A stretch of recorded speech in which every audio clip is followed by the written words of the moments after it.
Welcome back to the Starting Four podcast. We are going over week four storylines of the NFL and our week five NFL picks. I'm Tabor. I'm Thomas. And I'm Jake. So the first storyline of this week is Bears and Chiefs get to 2-2 after starting 0-2. Chiefs win against the Ravens. I totally thought the Ravens were going to win it. I think most of us chose the Ravens to win that game last week. And then Bears get a close, dicey win with a blocked field goal to beat the Raiders. Tabor, I know you're a Bears fan, so how do you feel about getting to 2-2? Um, Obviously not necessarily pleased with the first half. We had three turnovers, I think maybe four in the first half, and they all resulted in field goals. So got to turn those to touchdowns. But Ben Johnson called it a good culture win. Those were two teams desperate for a win. We just wanted a little bit more. And it's nice to be on the like the good end of something like that. In previous years, that happened. Like last year, that happens to us against the Packers or the Hail Mary. Like that's just like for once we aren't on the shit end of a game, like crazy game ending play. No, yeah, y'all are on an upward trajectory for sure. We're hey, we're now a winning football team. That's two consecutive wins. We're a winning football team, which means they have to put us in the hunt. True. You're 500. You're not. In the hunt. But Chiefs get a good win at Arrowhead. I know Lamar came out during the game. Don't know the injury status of it. I don't know if he practiced today. I think he's expected to miss like a couple games A couple games. from Be what big I heard. It because we would be have them big. in 3 weeks. Yeah. Especially with their backup being Cooper Rush. Could have been Shador Sanders, but Shador did not want to be drafted by the Ravens. Chiefs are Uh, back also. That offense looked good. yeah, Patrick Mahomes looked like his MVP way, so could be scary for the rest of the league. Next we got the Giants and rookie Jackson Dart winning against an undefeated Chargers team that looked pretty good, and Justin Herbert looked like an MVP, but not after that game. That two picks, and Cam Scabby and Jackson Dart are just crazy in the backfield. They run all over you. They're Cam, changing the culture over there. dude, that culture is different. Scabby really fun to watch. Just his play style. Jake, how do you feel about this team getting their first win? Yeah, I mean, it seems like Dable. I'm sure y'all saw that clip of Dable basically kissing Jackson Dart at the end of the game. He was so pumped up that they got the dub. But no, I mean, it was pretty impressive to say the least. I know the Chargers, they lost Joe Walt in that game. They lost Khalil Mack last week, so they're dealing with it with some significant injuries on both sides of the ball right now.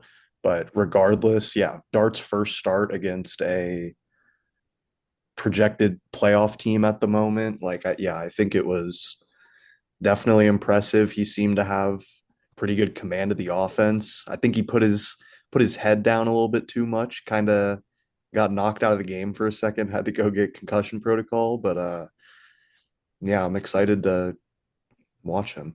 I'm a little indifferent about it because like at least passing wise, he didn't like nothing was that impressive from the like passing end of his play. Obviously, you have his rushing upside, but like he had a very just like don't lose the game on the passing side. And, Definitely. um Yeah, I He mean completed neighbors passes. going down probably one bail. Dable. I think after that happened, Dable was probably like, okay, we're not taking shots. Like they were, I don't want to say in control, but they were in control of most of that game. So Yeah. they were just kind of playing to not lose. Oh, definitely, definitely. Next, circling back to the Malik neighbors, him and Tyreek Hill are done for the season. Neighbors with a torn ACL, and what was the final conclusion on It Tyreek? was a dislocated knee with multiple torn ligaments. Yeah, That it everything seems like It his needs leg is got complete blown. torn. reconstruction. It's going to need a complete. It was So an ugly injury. two big losses at the wires. wide receiver position for the Dolphins and Giants. I want to get both your takes. How do you feel like where they did go from here with those two mistakes? Do you think Uh, Waddle can pick it up or no, I think that pretty like both are what 1 and 3. Um, this doesn't this I mean they weren't really going to probably do anything this year anyways. This really solidifies the end of the season for these two teams.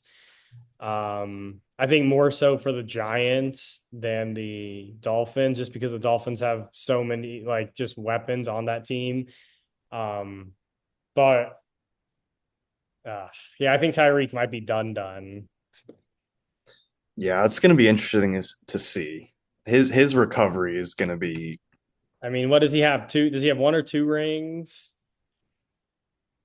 Like one. he has a ring, got his bags. Like no one's doubting that. Like everyone, like no one even doubts what he's doing now. They blame it on Tua. So it's like, do you really want to come back and just jeopardize being trash? Like you're gonna have a completely new knee.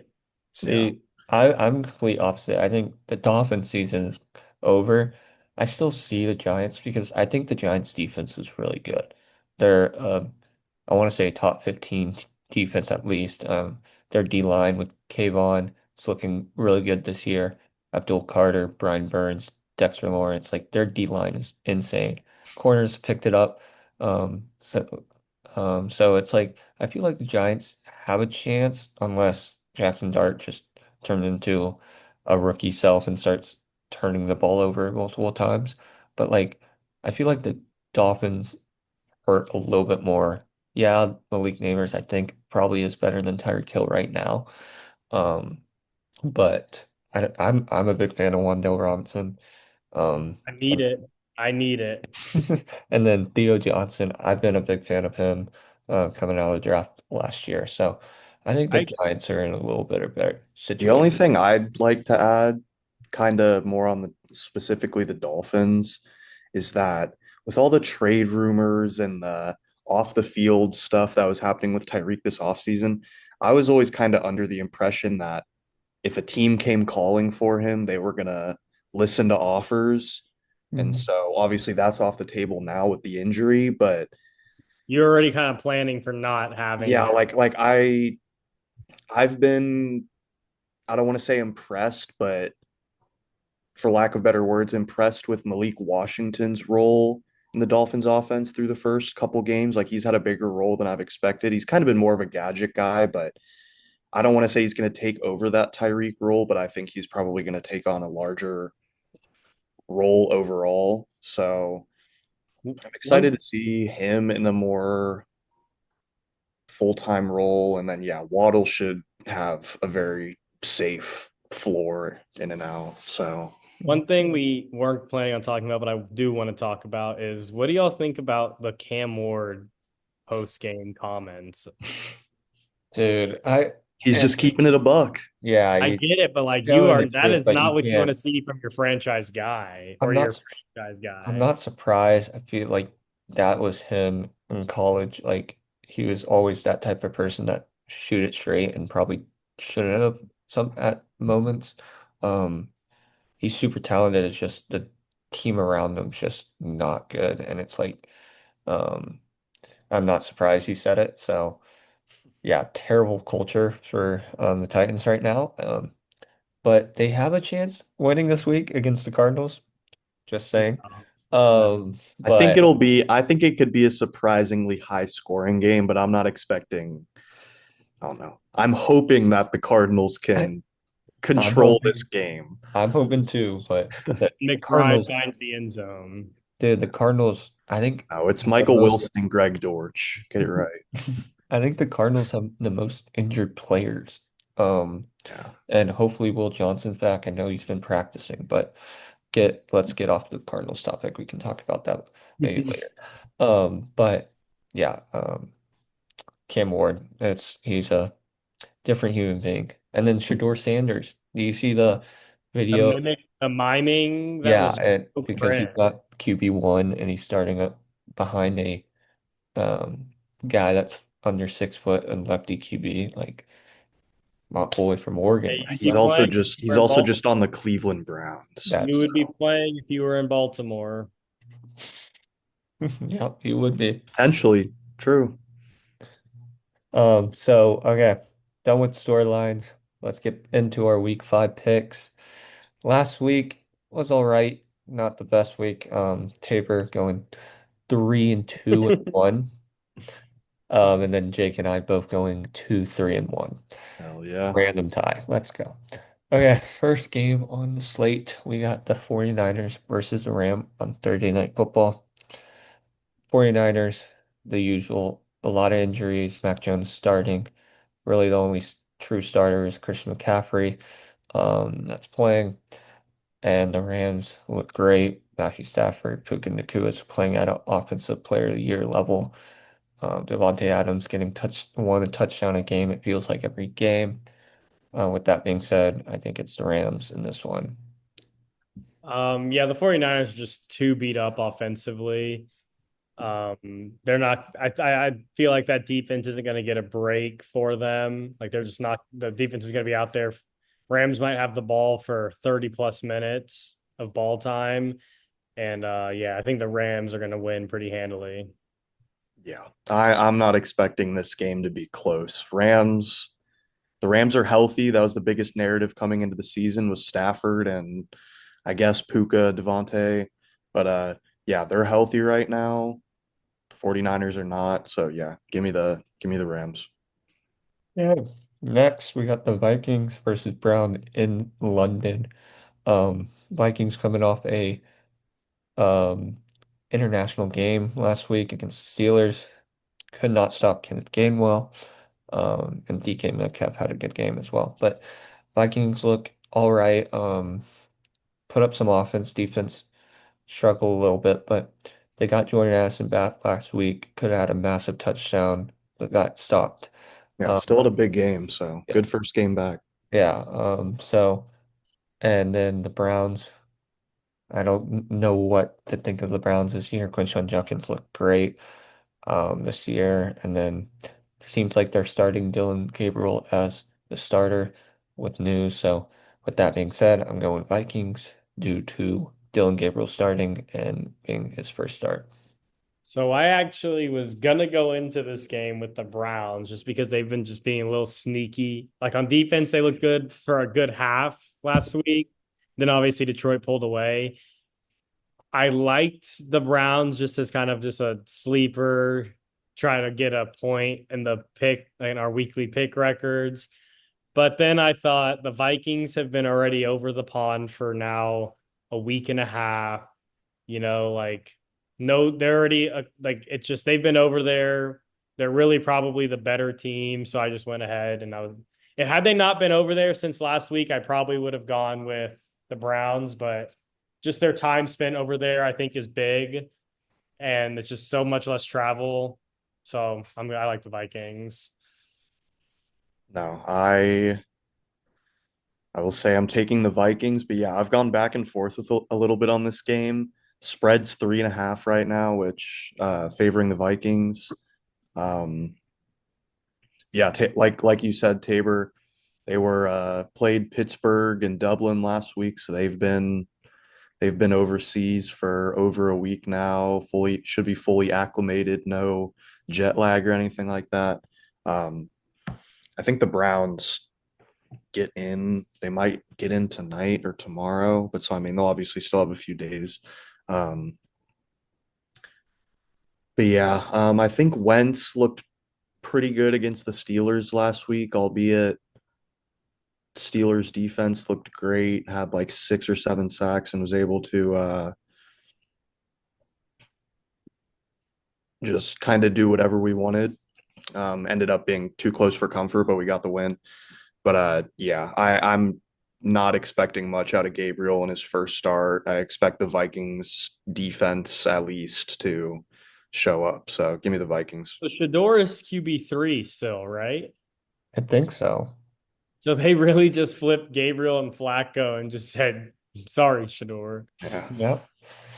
It's like Flacco's just not even hurt. They're just like, yeah, Yeah. we're We gonna still give think this you're guy a better shot. than Shador. This next game on the slate, we have the Texans versus the Ravens. Texans looked good against the Titans last week. They finally started playing Woody Marks, rookie out of Mississippi State. And USC. I feel like he's a great running back, and I'm fine. He's just more explosive than Nick Chubb. O-line, though, is still a struggle for the Texans. There's multiple plays where Stroud is getting hit before he even can turn back around. So, and the Ravens looks like they're not having Lamar Jackson. Could hurt them. I still think their defense is better than the Texans and could cause CJ Stroud a lot of problems. With that being said, I'm taking the Ravens to win at home against the Texans. I also tough one for me. The Texans, they were playing the Titans, but they looked a little better than they had in previous weeks. And with Lamar being out, it's hard to take the Ravens, but I'm going to. Kind of agreeing with everything Thomas said. It's also like backup or not, you have to step up and play, and you literally cannot afford to go 1-4. Like it's simple as that. It's like Texans, like they're not the Ravens are still the Ravens. The Texans I know can't afford to go 1-4 either, but they're not they're not a good team. Like at this point, the season's essentially chalked. So for the Ravens, I don't think they're thinking that way. And obviously the Texans aren't, but I have to go with the Ravens. Yeah, no, both these teams had high expectations coming into the season. Like I think both a lot of people projected the Ravens to win the North and the Texans to win the South, which doesn't sound crazy, but yeah, 4 weeks into the season, things are very different. But yeah, the Texans O line has kind of been the narrative for them this year. They have been the worst unit in football. Um, I will say the Ravens lost Justin Matabike for the season, I believe. So that's a big loss for them. Their D line already wasn't looking great through the first few weeks. They've really struggled to get pressures. So this t- I, the Ravens live and die by Lamar, and if he's not playing, I don't have a lot of confidence in their offense doing what they need to do to win. So I'm going to take the Texans. Yeah. Okay. Next on the slate, we got the Buccaneers versus Seattle. Buccaneers coming off a loss against the Eagles. Try to come back, another comeback win, but Baker could not get it done. Then the Seahawks. Who did the Seahawks play last? Who did they play last week?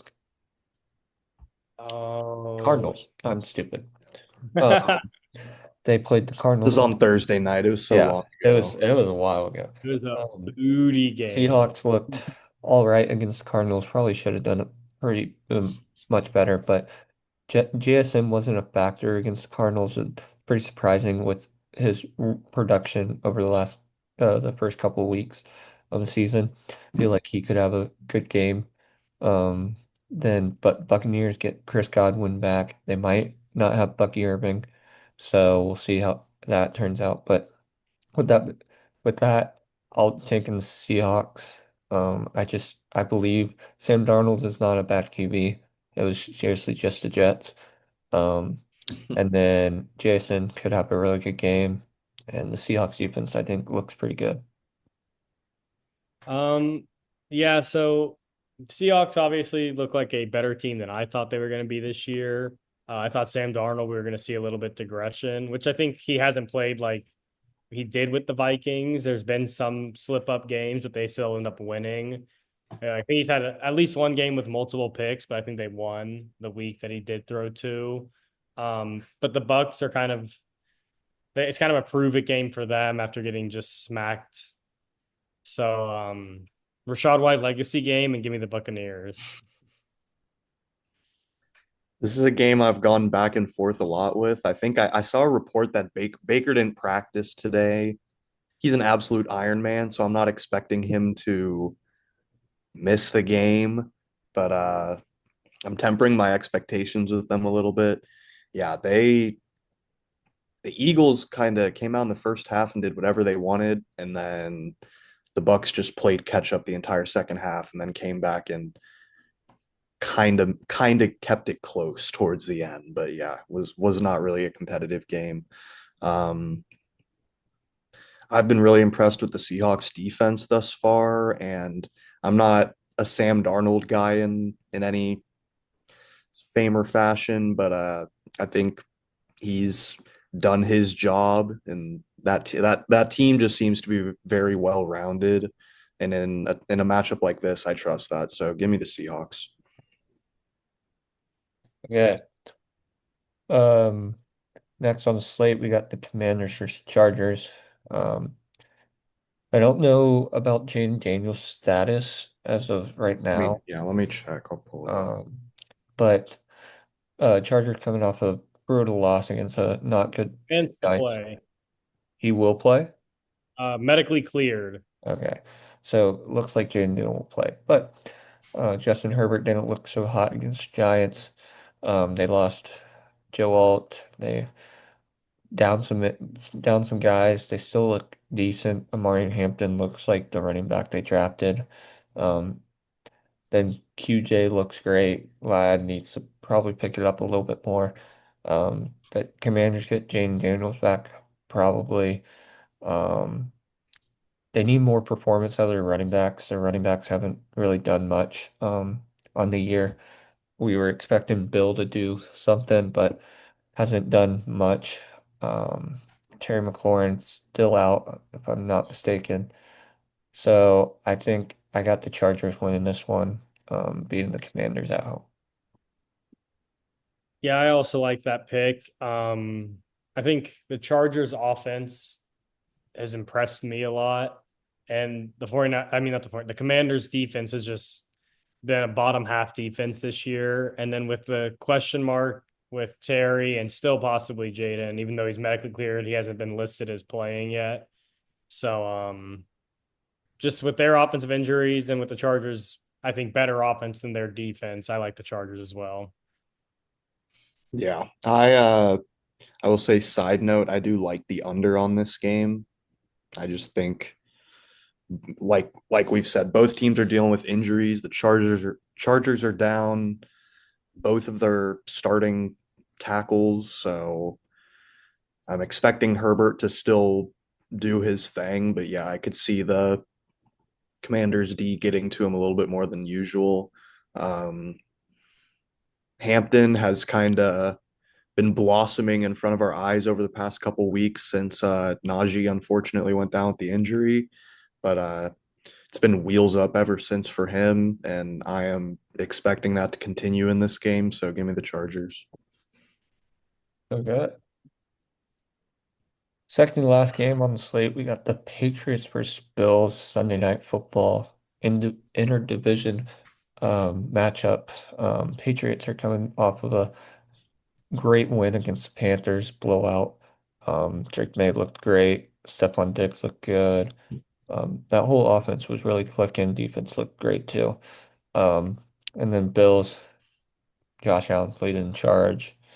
Um, their weapons don't seem good, but they just with Josh Allen, it just helps them. Yeah, it just doesn't really matter. Yeah, James Cook looks great this year, um, especially in fantasy. Defense is still 50-50 on. There's some games they do good, some games they don't. But that I'm choosing the Bills. It's at home. I think Josh Allen gets it done. Yeah, the Bills are a better overall team, so I like them as well. But I do think that I don't know. I think the Patriots, if the line stays 8.5, could cover. I could see it being a closer game than Vegas thinks it's going to be. No, But yeah, yeah, I completely agree. I'm glad you beat me to it. This is a game that, yeah, I mean, I think the Bills are going to win. They're clearly the better team, and the Patriots are not there yet. But I've been impressed with how Mays looked. Thomas, I wanted to ask you, do you know if slash when Christian Gonzalez is going to be back? He played last week. Did he? Okay. Yeah, I'm pretty I'm sure out he of touch. played. I don't follow the Pats, Yeah. so but that's good. Glad to hear that. Um Stephon Diggs, I think he was above 80% route participation last week for the first time this season, so he seems to be fully healthy and back from his ACL tear. Um, yeah, give me the Bills, but I do like the Patriots to cover the spread this week. Yeah. And last on the slate, we got Chiefs versus Jaguars Monday Night Football. Chiefs coming off a great win, looking stellar against the Ravens. Jaguars do win and beat the 49ers last week. I had to make sure. Beat the 49ers. Um, Brian Thomas got involved a little bit more. Trevor Lawrence looked all right. Travis Etienne had a really good game. I will say it was a injured 49ers, so not taking much into consideration with that. Um, and I feel like the Chiefs are going to start rolling. So I got the Chiefs winning this game going in to Jacksonville. Jake, I want you to go first on this one. Okay. Um, yeah, I'm kind of a little bit of a Jags homer for those who don't know. So I've been back and forth on this game. I've been impressed with the Jags offense this year. I know Brian Thomas has had his woes. Travis Hunter has kind of been only used in a gadget capacity, but even with all that being said, the run game has really kind of stabilized the offense. And Trevor, I think Liam Cohen is kind of just trying to not overcomplicate things for Trevor and just try and make it as easy of an offense as possible. But I still think the best is yet to come for them. Then regarding the Chiefs, they looked really good last week. They got Worthy back, and he looked like he wasn't missing a beat. It kind of makes you think about what the Chiefs offense could have looked like the first couple weeks if he didn't get killed by Travis Kelsey on like the third play of the game. But yeah, I'm gonna take the Jags in this one and an upset at home. Well, I know nothing about the Jags because I couldn't care less about them, but I had written down that I was going to take the Jags because I want you to be right on your Trevor Lawrence. And if he wins, I'm not bought into him, but it's a good starting point. So I I'm will also say their D line and Devin Lloyd have been like their defense has been really really good. Like they've had like three takeaways like every single week, which Devin Lloyd had two last week. yeah, which like that might regress a little bit back to the mean, but it's like I could see a takeaway or two in this game, keep it a little bit closer than most people would otherwise think. So yeah. also some just breaking news before we end this thing. Tyreek Hill's agent has come out and said that surgery went well and he will be there for the start of the 26th season. We'll see how he's feeling in a couple months. But supposedly Now, expect him to be there in the 26th season. I hope he makes a full recovery, but yeah, with the archetype of player that he is, especially, it's like those type of injuries He'll normally take a lot of the Speed. fast twitch out yeah, of the athleticism that's left in his body. So, but we'll see. Yeah, I hope he comes back. definitely. So with that being said, that's the episode. Thanks for watching episode 9 of the Starting Port podcast, and see you guys later. Thank you. See you guys later. See ya.